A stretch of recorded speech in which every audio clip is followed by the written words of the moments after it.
me, it's one of y'all pal friends welcoming you to Starfleet Universe On Call. And tonight, we have me, hi, and of course we have Doug. Say hi, Doug. Hi, Doug. Okay, cool. Before I can start, okay. Getting things all set up. When it comes to the podcast, got my iPad set up. All everything is good. Comes a topic for tonight. That's gonna be an interesting one because I haven't got one at the moment, but we'll figure out something. You know, sorry, it's just been a. Would it be gamers or? Well, that might be a good topic to start with, which is just what to do at gamers. And actually, one thing really quick I wanted to just mention. It's gone now. I don't see it. Maybe actually, let me see. Is it here? Is this one? And don't mind me. New posts. There it is. Yeah, awesome. Okay, I'm just going to close that. And that is the one thing which actually was kind of cool. I'm just going to... Maybe I'll bring it up. Something to me, it's actually quite a surprise. On Facebook, just want to bring it up real quick, and that is Michael Baker. He's one of the admins for the Starfleet Battles, but in this case, he wasn't playing Starfleet Battles. He was playing Starfleet Marines, which to me is actually quite cool, just because of you rarely hear about people, doing, playing Starfleet Marines. This is the raid on research camp Xylos. I think I saw that. Yeah. It's a snare background is that the Klingon platoon raids a Federation planetary survey camp. The objective is to capture the Federation scientists for interrogation. And the Federation goal is to delay and protect the civilians long enough for evacuation.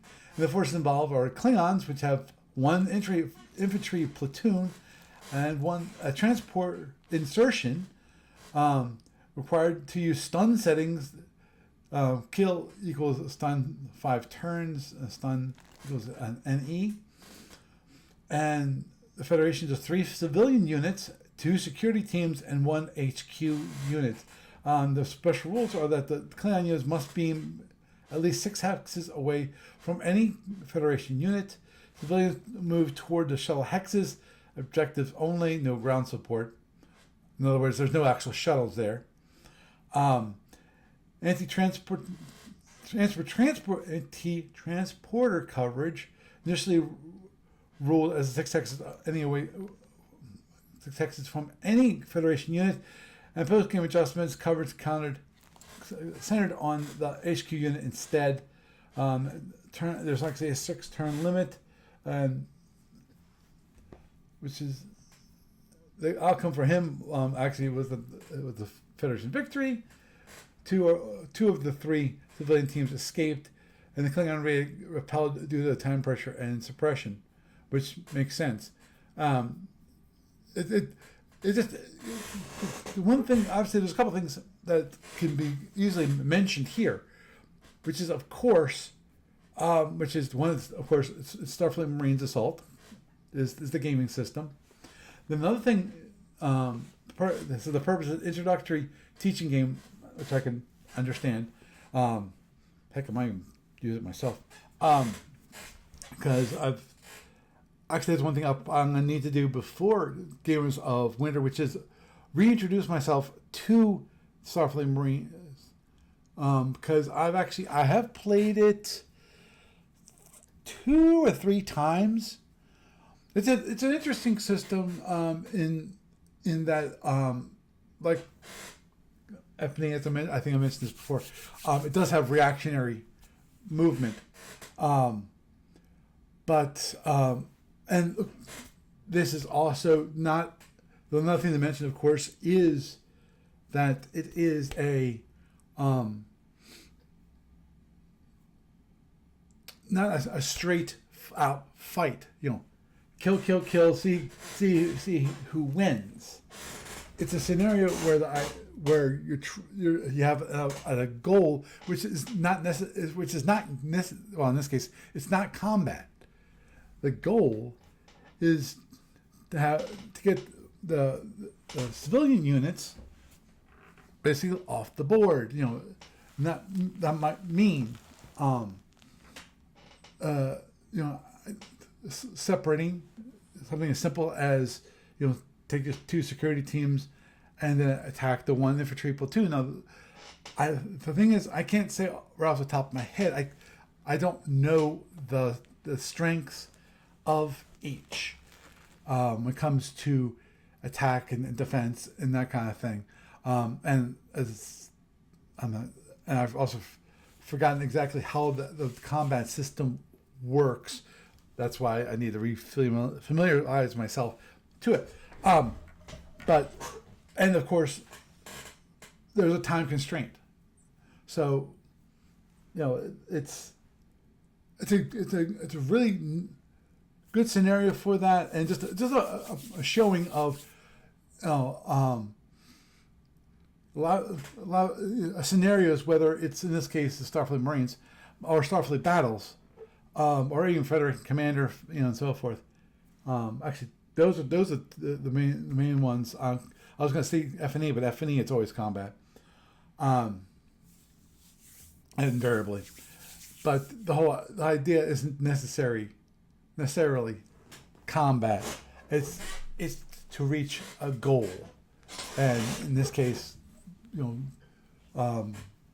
help the civilian units, the scientists, to flee.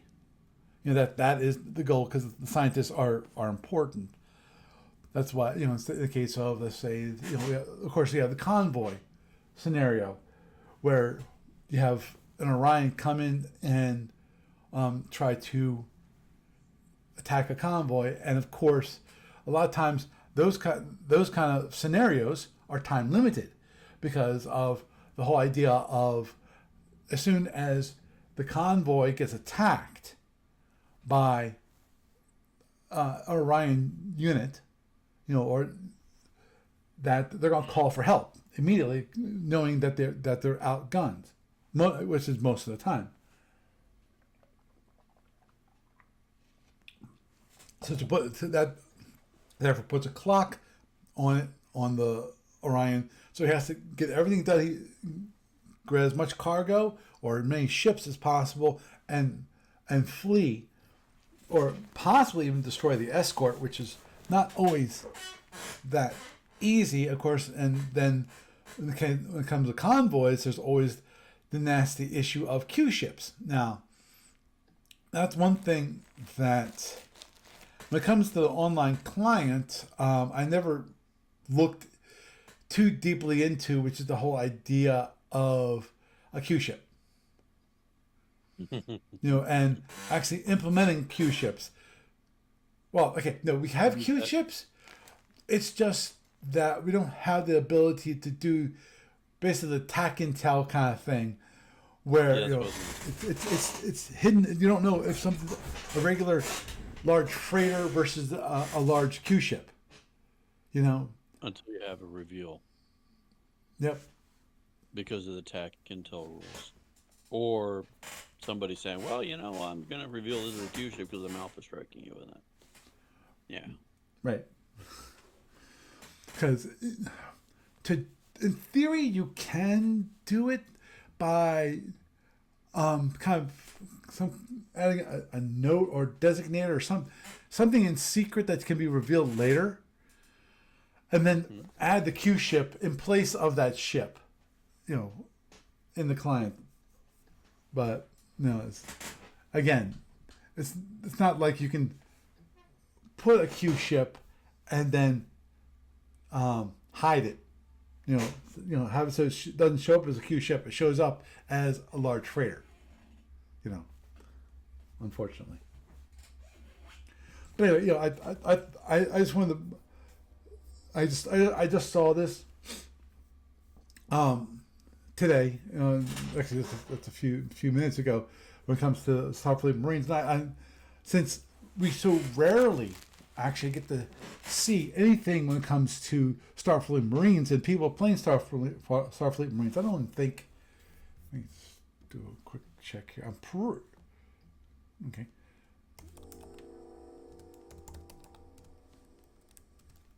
I'm just curious. There actually is a Starfleet Marines. And question: Am I following? Oh yeah, I did join this one.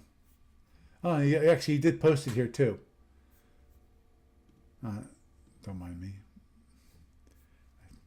I hate when it's the most relevant. It's like, no, the most relevant. I want the newest posts. Okay, there's not much posting here except for Gene posted about the sales, including one which just expired. For those of you that listen to the news portion, just a note about that the sale is done. It completed on January 4th, and now it's January 8th. So if you didn't take advantage of it, sorry. I did get things out as quickly as possible. Actually, which brings me up to what I did last weekend, which actually I was camping this last weekend, and that was a challenge actually to get the videos up. Wow, what a challenge! Because I'm out in the upper part of the Chesapeake Bay, in a place called Elk Neck Park. And to say the very least, Elk Neck Park, at least where the campsites are, you ain't got nothing. You don't have much cell phone reception. You got enough to watch things. Like you can watch YouTube videos and so forth. So that's fine. Uploading, that's a different story. What I had to do actually was, fortunately, I found a spot near their boat ramps. The boat ramps are actually closed, but the parking lot's open, and they have a nice trail there, which I did a nice little walk on the trail. And I had my truck there, and I was driving around, and I noticed that, hey, I can get 4 bars here. So what I did actually was I drove back to camp, put my laptop into the truck, went back to the parking lot, and fortunately I brought my Jackery with me, so I could actually charge the laptop, which was down to like 32% by that time. While it was actually down to 20%, 22%. But anyway, and while I sat in the truck for over an hour or more, uploading, using my phone as a hotspot to upload the videos to YouTube on Saturday, so that people could hopefully get an opportunity to, if they watched the video on time, and also, of course, it's on the podcast feed, listen to the podcast, they should be able to actually take advantage of the sale. So I'm not, obviously, I'm being honest with myself, which is, I know we're not a huge community here, who listen to the podcast or watch the YouTube videos, but I wanted to do my best to get that out the door, because obviously it started on the 24th. Well, I didn't have a podcast on the 25th, so that. Sorry, I don't think I even looked at the the the Facebook page, for a while when it comes to that, and it's not something that comes easily into my feed. But so anyway, hope those who want to take advantage of it could take advantage of it. I did my best to announce it to those people who are part of this small community. But anyhow, yeah. So obviously, when getting back to gamers, I'm pretty sure I already decided on the two when it comes to live streaming. Now, which is of course Starfleet Marines, which is what we were just talking about here, and also Federation Commander, which I need. Obviously, I'm going to make sure I have all the pieces that I need to show how to play, Federation Commander, which is, I think, pretty cool. One thing, actually, just a quick mention of this. I'm not sure at this moment in time if it makes a difference or not. And that is, I changed it so that basically anyone who logs in to the client, SFU online client, has free access to the SFB cadet rooms. And I said I'm not sure if that makes a difference or not, because I don't know what it would be like without that. So that if it makes a difference, great. If it doesn't, oh well. But I will hopefully look into that this weekend, and if it does definitely makes a difference, then I'll make a big announcement. I'll post it on Facebook and the discussion board, and also I'll send a mailing out on that. What I'm hoping is to, I know I thought of this before, and I said I was going to do it. I think I said I was going to do it, but definitely, I more and more that I think about it, I think it's a good idea, and I definitely need to spend the time and effort to move forward with it. Which is, I know that one of the things that was brought up in the survey was that you need more tutorials.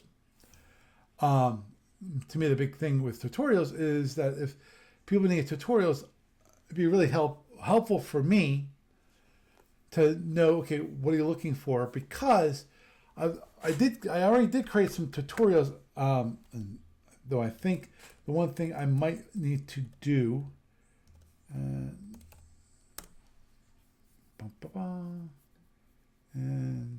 down the bottom, that'd be FAQ. Yeah, there it is. Like a tutorial sequencing script.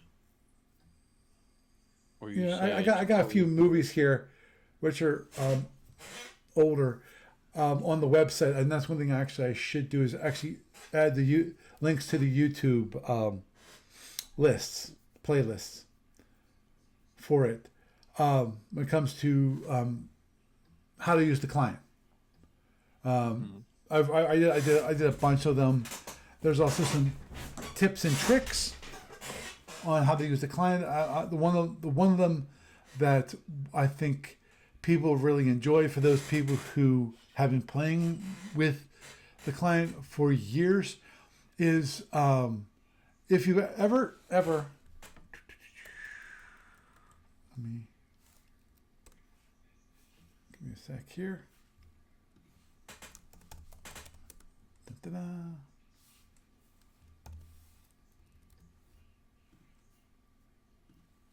He's still online?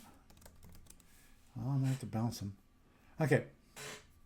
If you ever brought up the client and brought up the game control window, And what I'm going to do here is I'm going to bring it up so that people can see it.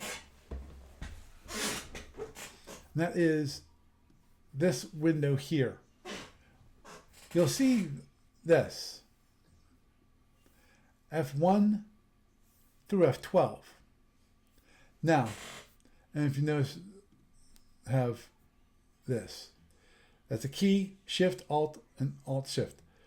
So there is approximately 48 different combinations. Which, if you actually have 48 different combinations, use every single one, I'd be shocked. What these are they're selection groups. So the idea is that you can have a number of units here. You can select them. In this case, you put set. You have the checkbox, hit set, and then whatever once you do, then you click on what key you want to do, and also it's regular just key, like F1, F2, blah blah. Shift key, which is like Shift F1, Shift F2, Alt, which is Alt, or in the case of a Mac, Option, F1, F2, blah blah. An Alt Shift, which is again, F whatever. But they're supposed to be the function keys, and those function keys act as when you press after you set it, and then you turn it off. You can either press the buttons up here, or you actually can press the keys on your keyboard, so that there's a selection group. So if you press that key, or press this one, press the buttons here, it will actually select that bunch of units. So at any point in time, you can actually have what's called a selection group, and then you can do an action with all those units, mainly just moving at the moment. You can do that action. I forget if the EW actually does it for all the ships. I'd have to take a look-see on that. But that was one of those things that people really appreciated, that did a quick tutorial about, which was the selection groups. There's actually a separate video which I did on YouTube for that. It's on a different account when it comes to Google. It's not my sfuoncall.com, at gmail.com account. It's the one I use for business things, basically client and that kind of thing, which is the Andromedan at gmail.com. I don't expect anyone to send me email, please. If you're for this podcast, please send it to sfuoncall at gmail.com. But the one I created, that's one I keep forgetting to do, which is looking to see if there's a one thing that YouTube added a little while ago is, in the case of SFU on Call, since I don't have enough followers, I'm not been on long enough, or don't have enough people following me, following the channel. I've been there long enough. It's just I have not enough people following my channel. I can't have a custom URL. You say youtube.com/whatever. I can't get that. But a few years ago, one thing that YouTube did do is they actually kind of did a way of having a hot, a way of doing it, but it's not a custom URL. It's youtube.com/ and then you use an @ symbol, and then you have a custom URL, a custom name. And for example, for YouTube, for when it comes to SFU on Call, what you can do is you can go to youtube.com/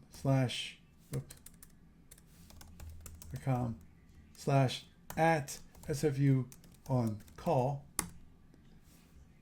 and it'll bring up Starfleet Universe on Call. It'll bring up my channel. which is really wonderful. Yes, and it might be a good idea to start creating thumbnails, because invariably the thumbnail that they pick is of my face, which might be scary for some people. Well, it's basically from one spot in your video. So Yeah, I know, there you go. I know, and currently I haven't spent the time to actually go and select a certain image or even create an image, because in theory the thumbnail for a YouTube video does not have to be from the video itself, Correct. which is it's almost like clickbait. You can have, so it's really like a clickbait. You could So take an image of the big logo thing and just have that as a few frames of the beginning of your video and select that as your thumbnail. That would be the easiest way to be consistent with it if you don't like how it looked the other way. right,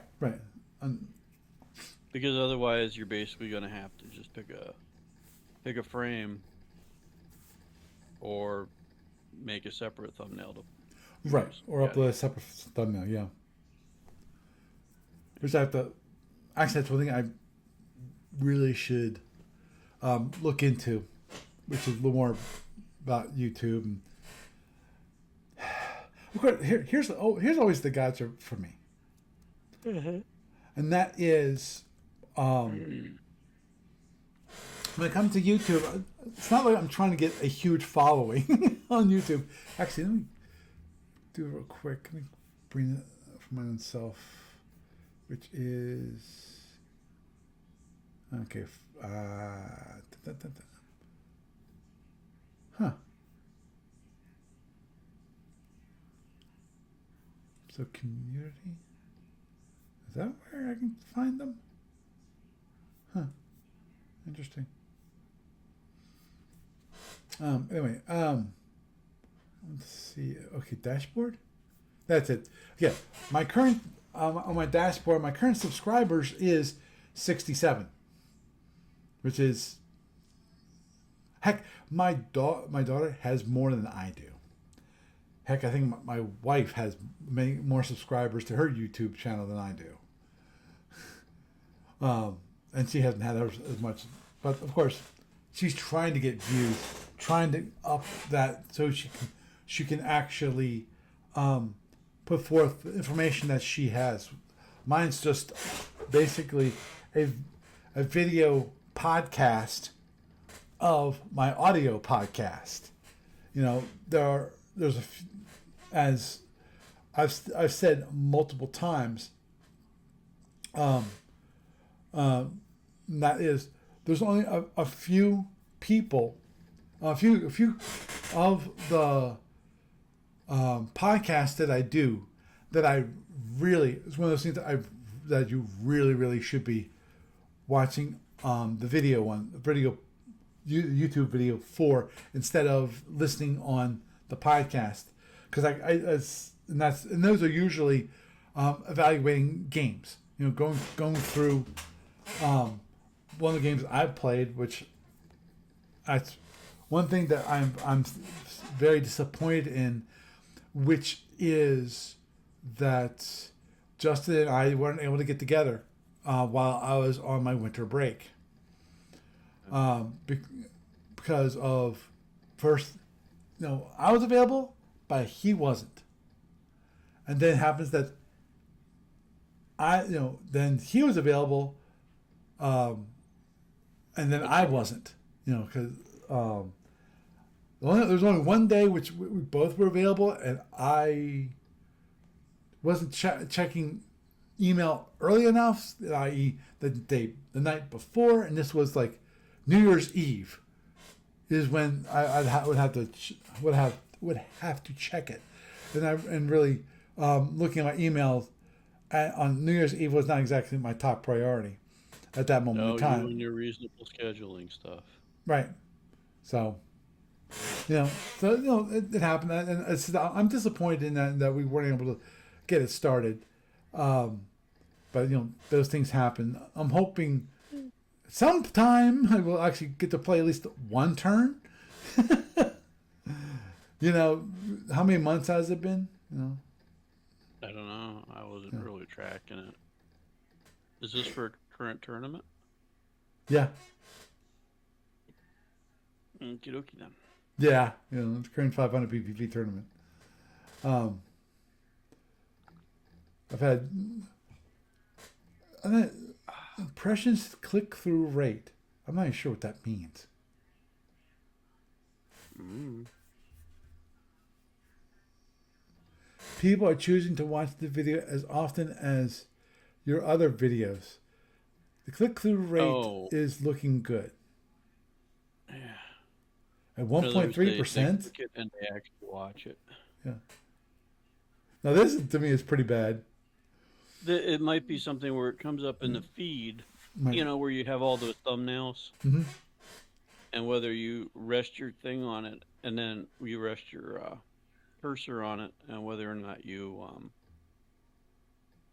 go through and actually watch the video Mm-hmm. versus just scrolling over and like ignoring it. So I'm gonna bring that up. What the heck?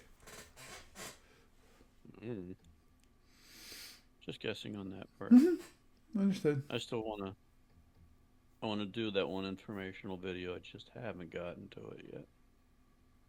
Kind of depressed with everything. Um, hey, speaking of gamer stuff, Yeah. I did post on Facebook that I'm considering um, trimming off the Monday part of gamers Mm-hmm. for pure lack of like attendance versus cost. Mm-hmm. Because that's gonna knock like $400 off of the weekend cost. And like the last 2 or 3 times, I don't think we've gotten to double digits on Monday. And I even have that one priced at like half the price of the other day. For like, Saturday and Sunday are like $20 each. And Monday is only $10.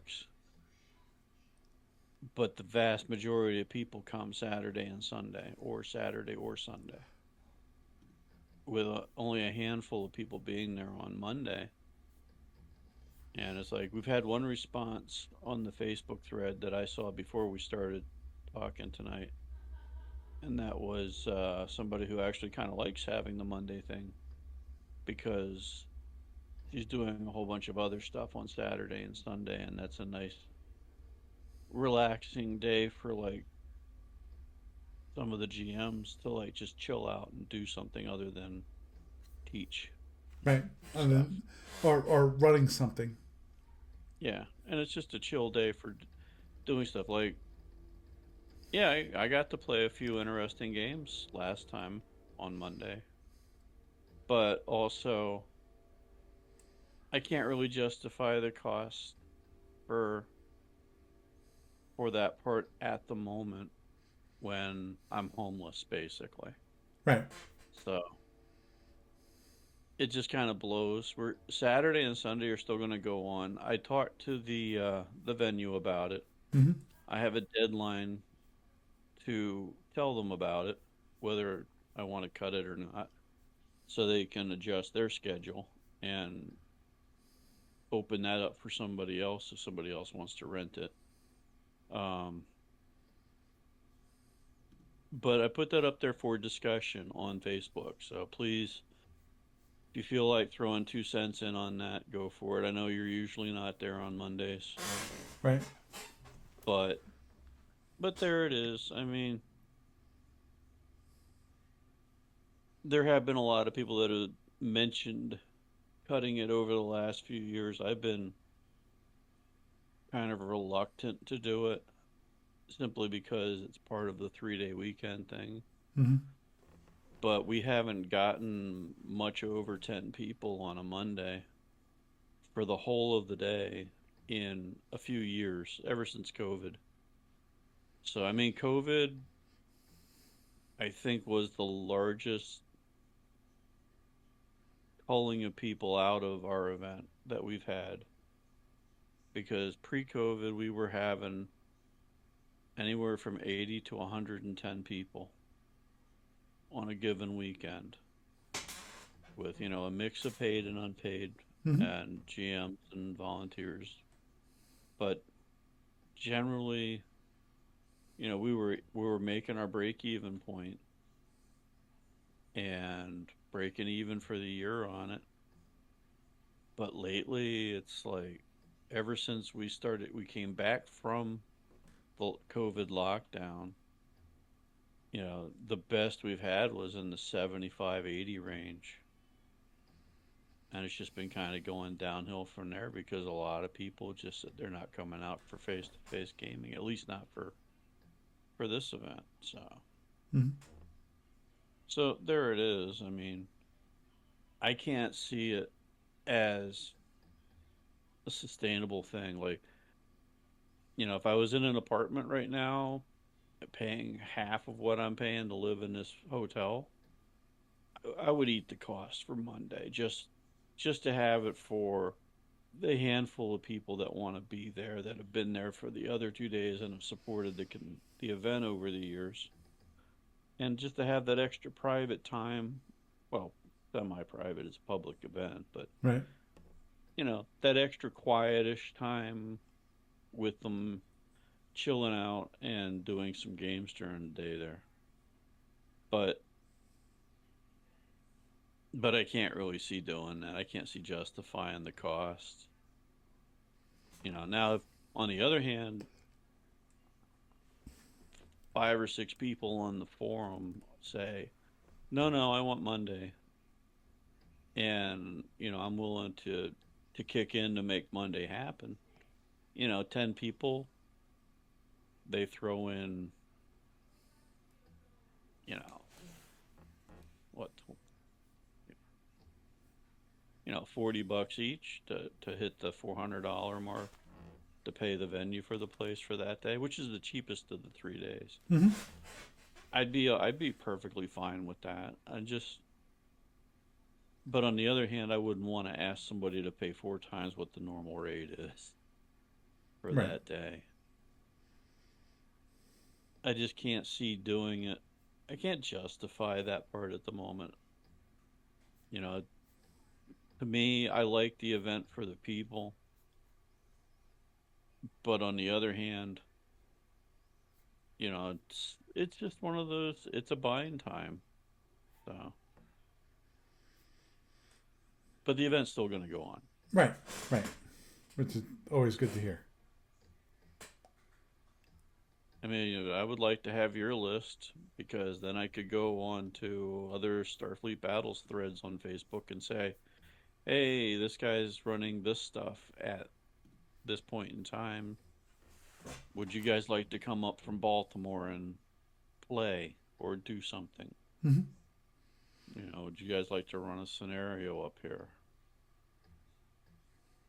You know. But then again, who knows? Like I said, I've been trying to get people to come to it for ages for SFP, and it's like we've had some, Yep. but most of the people that have come up have moved out of the area, and I guess I can't really compete with people's home games because why would they want to come out to our event to do something special and different when they can just do whatever they want in their home game or at their local game store? So I'm feeling a little bit down about all that stuff at the moment. Understood. Understood. But on the other hand, it's about 5 weeks away, and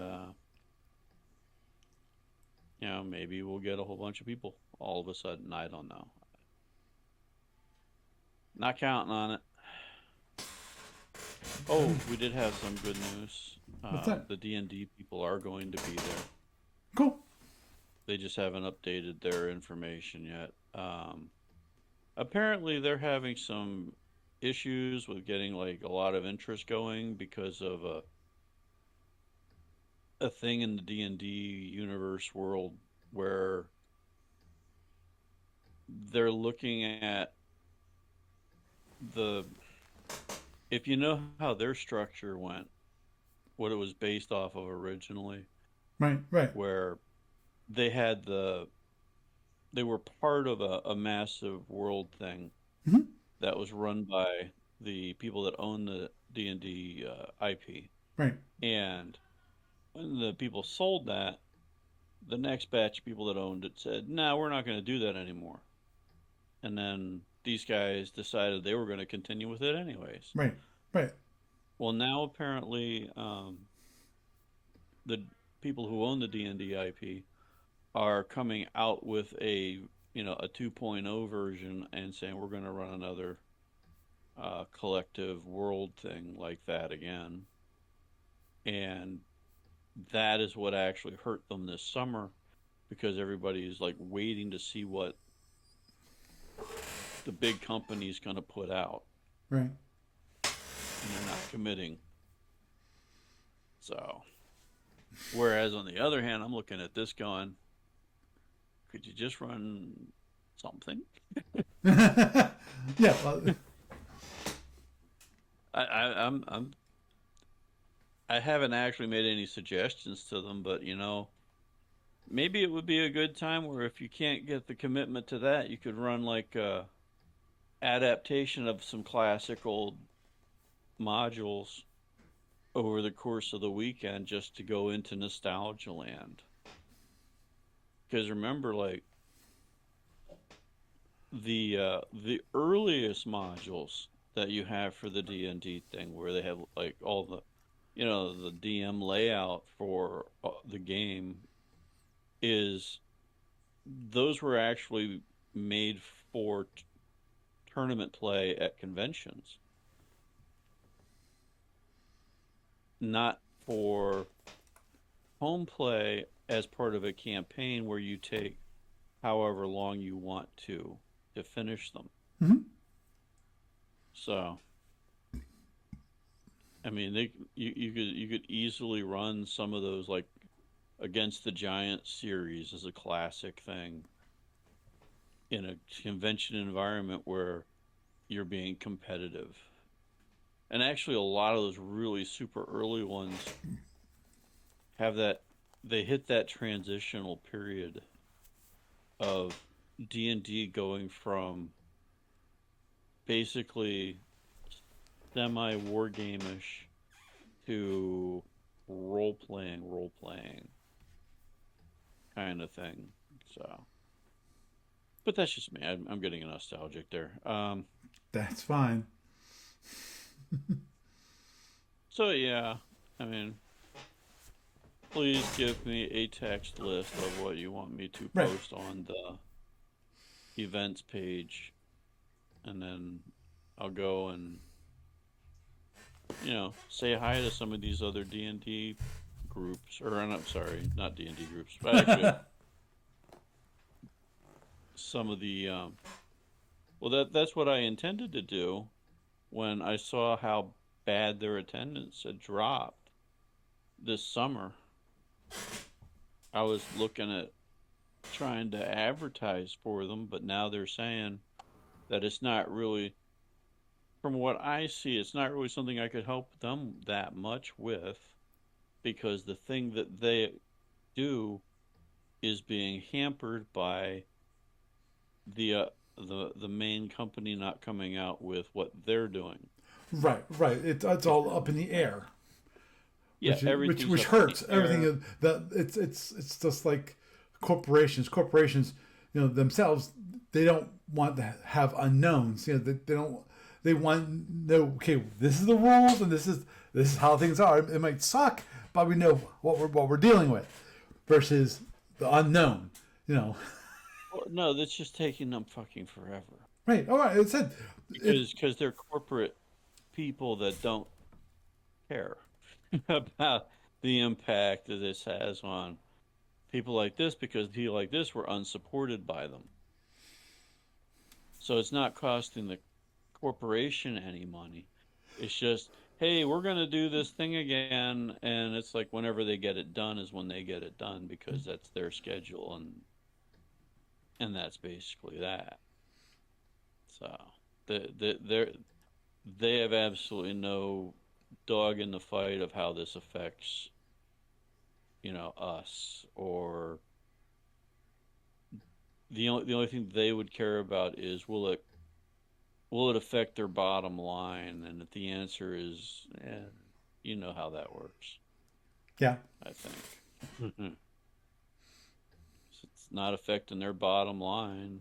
Right. The movie's They'll not do affecting the it bond. in their, The obviously the big question is going to be if they actually have to put resources towards they're not running the events, but obviously support the inputting, the input and output from Mhm. the Oh results yeah, yeah. of the different individual events.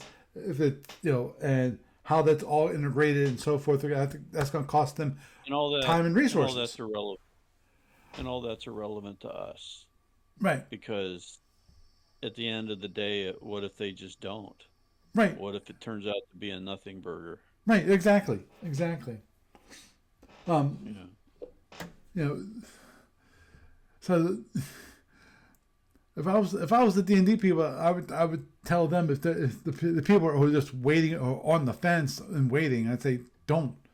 You don't. They announced it, but did they announce when they're gonna have it? No. The question is, will they ever I have have it? no idea. They might they might look at it corporately and go, it's not worth our time. It's not worth the money that the expense we're going to actually put forward in it, but they'll quietly never announce that. Oh, Yeah. we've dropped the whole idea. Yeah. And meanwhile, we're overthinking it on their part. So I'm not even gonna consider that they'll have anything done at a particular point in time. Right. I'm thinking about going back and telling our D&D guys, hey, look, they're gonna put around and do this on their own schedule. Why don't you guys just do something? And that something could be, why not just run a bunch of classic D&D modules or something? Right. If you don't want Run to a tournament, right if you don't want to put forward run an old school D&D tournament, or you know, take what you already have and just run with it anyways, and tell your people, hey, look, we don't know when they're gonna get it done. We're right just gonna push on. exactly. That's why if I was them, I keep moving forward. And it's like, okay, just keep going the system until the day that they actually announce something. I mean, hard. Okay, this is when it's starting. This is what you can do to sign up, and so forth. It's a big nothing burger. You know? Yeah. Well, the flip side of all that is like if the D&D people just en masse stopped coming out for our event, well, it's basically over. Yeah. And then Oh, when they do get when the big company gets their shit together and says, "Okay, here's what we're doing. We're actually doing X, or we're not doing X," so the D&D people decide to go and do something else.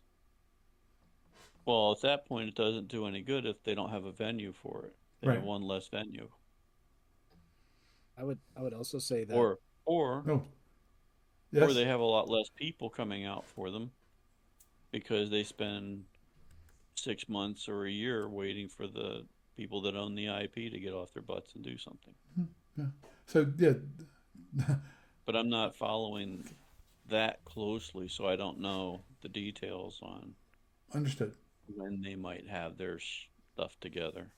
Understood. I, I was going to suggest a good move for most players would be to pay for their wallets by not buying things until like they're fully fleshed out. But um, the biggest one that I saw anyway was moving to systems that like tabletop systems that tended to respect player agency a bit more.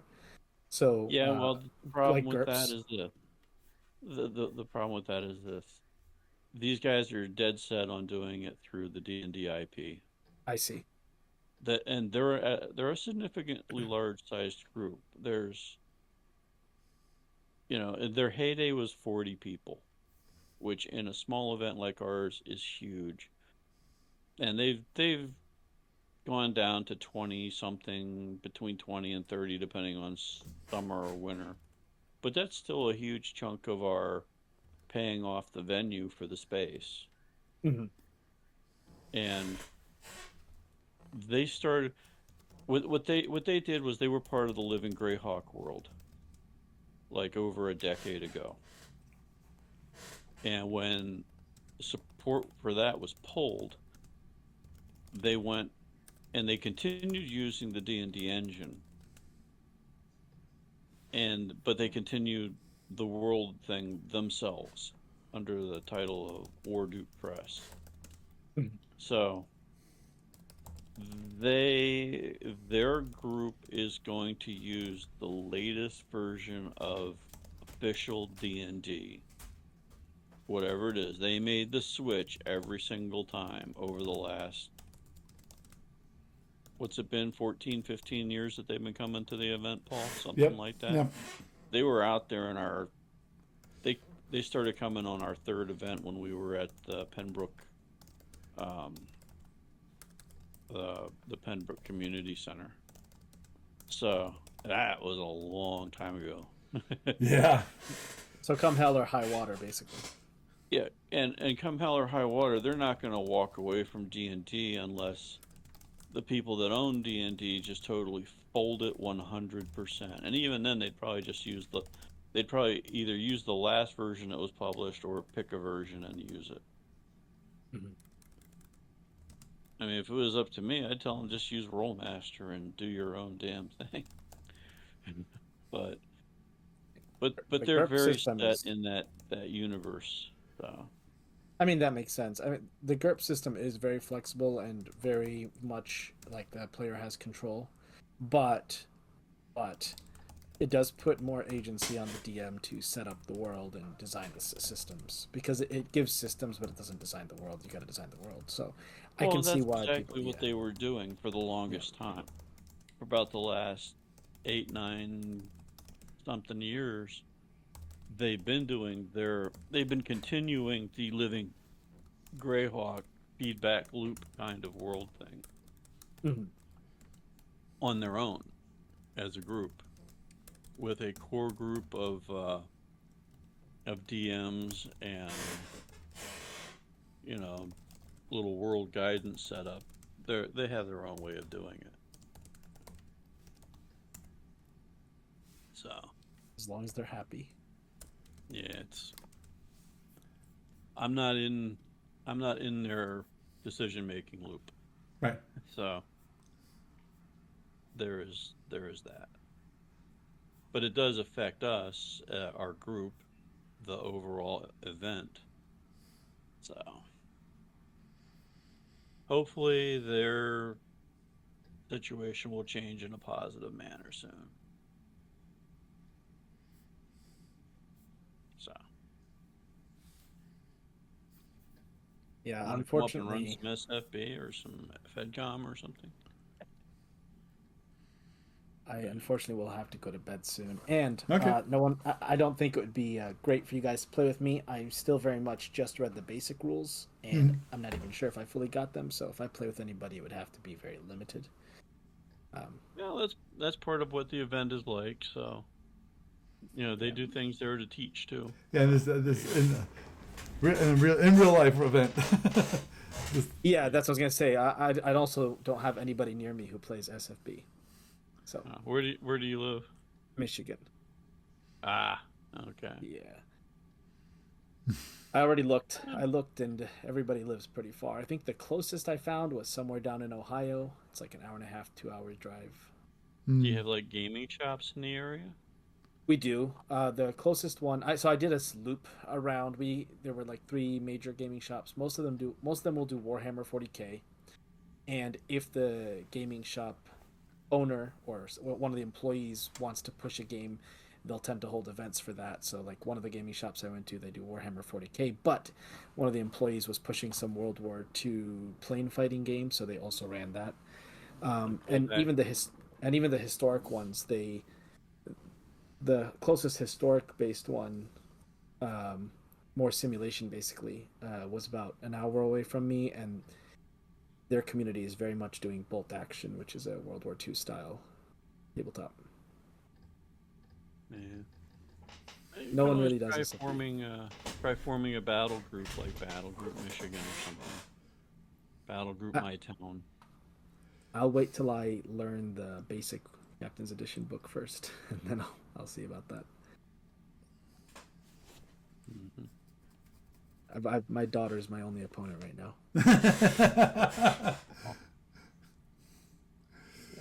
Well, And we've been trying to get a game going for like 3 months, and we haven't been able to get it going because schoolwork and work. Mm.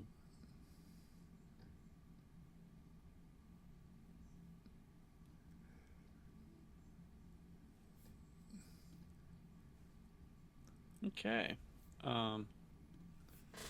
So that was Cool. the main thing about gamers, Paul, that I had. But yeah, give me your schedule so I can tell people. Okay, we'll do. We'll do. Thank you. And after we're done, I had some good news on the family front if you want to hear it. Yep, I'd love to hear good news. Good news is always good to hear. Thanks. You want me to drop? No, hey, you're going to bed. Good night. No, I was saying, do you want me to drop? Because he's going to talk about family stuff. No. Well, No, we're still doing the podcast. Oh, I didn't know you were actually podcasting. My Yeah, fault. this is actually being recorded and Surprise! and streamed You live are over part to of the YouTube Twitch. now. So that's why it's called Yeah, SFU on Call Stream. Yeah, he does the podcast thing every like 9:30ish, 9:45 on Thursday night, pretty much for about an hour and a half. Yep. I did not mean to butt in then, and I apologize. Oh no! Well, we want people to join in. Pretty much open season. Yeah. If Paul decides he doesn't want somebody in there, he's got the boot button. Yeah, I am the admin, so I can go. Okay, goodbye. But yeah, you're perfectly fine. Yeah. Matter of fact, yeah, it's like if you have questions about SFB or the SFU, this is the place to come ask about it. Not a Um, comment. like- Not a comment so much as maybe a suggestion. I personally, as someone who's new to SFB, I have found it very difficult to find resources that kind of bring people in a more quote modern way. And I realize SFB is an old game. Was it 1979? I think it came out.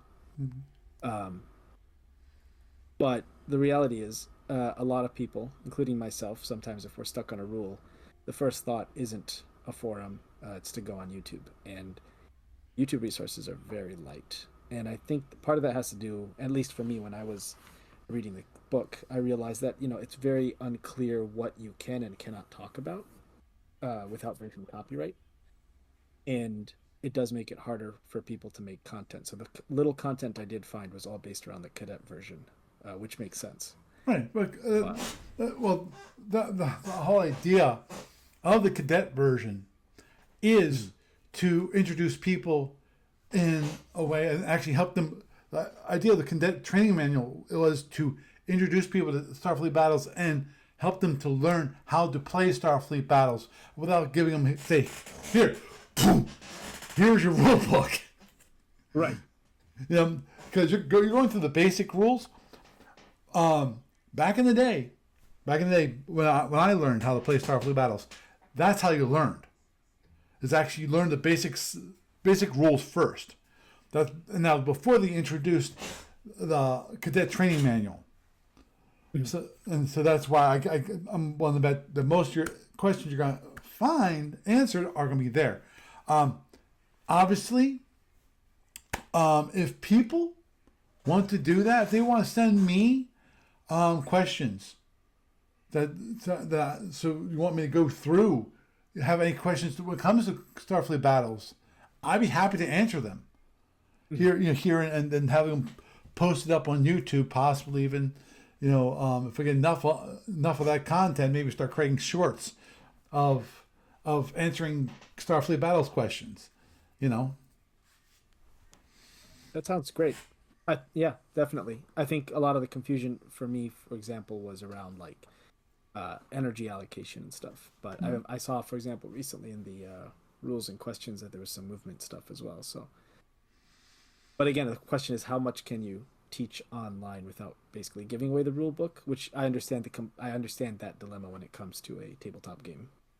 Well, teaching when it comes, I'm not worried. I would not worry about that the IP stuff. The only time you have to worry about IP is if you actually go, here's a copy of the rules. Then Right. you've got an issue.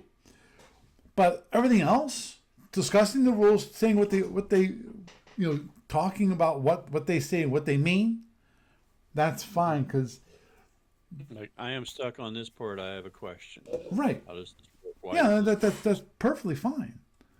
Yeah. Okay.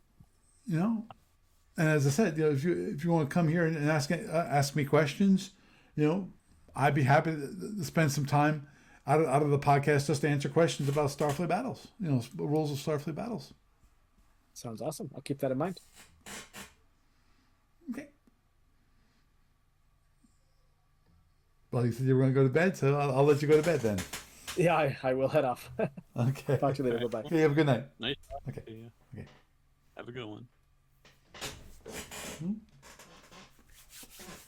I'll put that out there to all the rest of you podcasting people. If you have a question about Federation Commander, any of the rules of the Federation Commander, any of the rules of Starfleet battles that you don't want to ask on the discussion board, don't want to ask on the Federation Commander board, or don't want He might. If he's that new, he might not even know about the discussion board.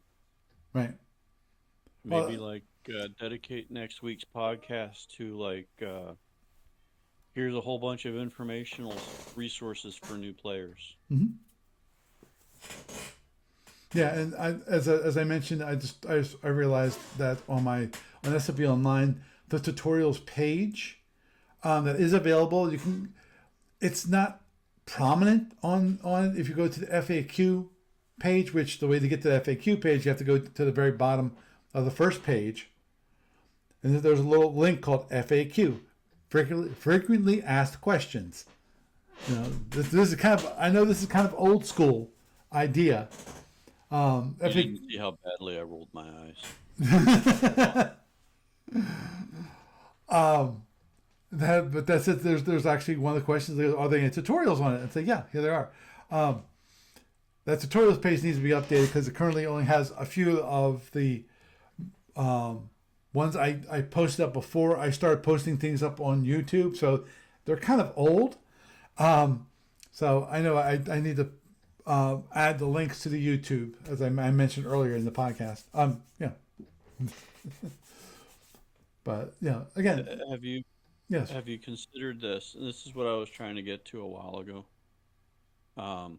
I guess I didn't get there in the right way, but when we play like whether it's Eve or WoW or insert new whatever game, they have like tutorials built into the game. Mm-hmm. Have you considered the possibility of like an app that opens the game and says, here's how you play the game step by step. Here's how you use the app step by step.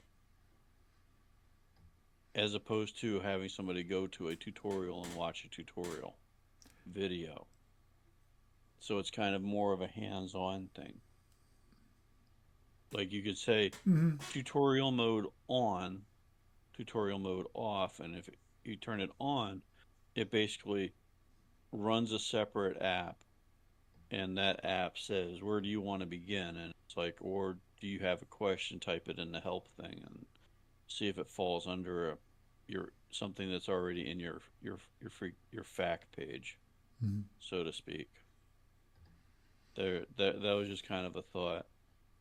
I know it would take probably some development time, Oh, it take a lot but of time to have it so that but once you have the thing, you could say, okay, here's a script for that app to run that shows how do you fill out an EA, how do you use the counters, how do you how do you move multiple pieces in one shot? How do you do this, that, and the other? How do you do call for fire? You know, how do you use the app thing? What resources are currently available? Okay, well here's the BBS if you have a question you can't find in our fact. Here's, you know, uh, some of whatever resources available. So, random thought. So, there you go. Food for thought. Mm-hmm.